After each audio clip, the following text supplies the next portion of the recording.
শ্রোতা বন্ধুরা, আজ একজনের কথা শোনাব যার বাঁশিতে আমার মনের মূল সুরগুলো বাজে, যার কলমের মোচড়ে আমার বুকের অন্তঃস্থল থেকে বেদনাতুর সংলাপগুলোর বারংবার অনুরণন হয়।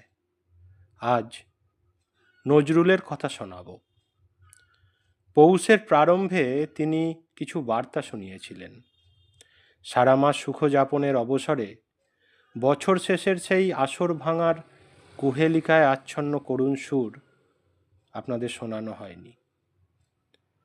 আজ পৌষের বিদায় বেলায় তারই হিমেল আবাহনের বিস্তৃত সংবাদ আপনাদের শোনাব।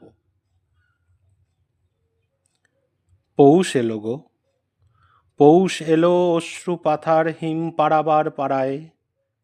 ওই যে এলো গো, কুজ্ঝটিকার ঘোমটা পড়া দিগন্তরে দাঁড়ায়। সে এলো আর পাতায় পাতায় হায়, বিধায় ব্যথায় যায় গো কেঁদে যায়।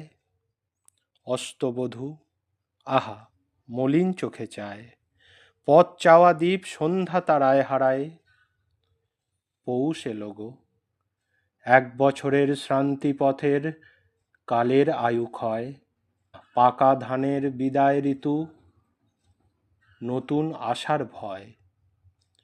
পৌষ এলো গো, পৌষ এলো, শুকনো নিশ্বাস কাঁদন ভরাতুর।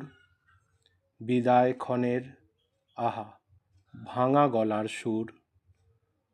ওঠো পথিক, যাবে অনেক দূর, কালো চোখের করুণ চাওয়া ছড়ায়।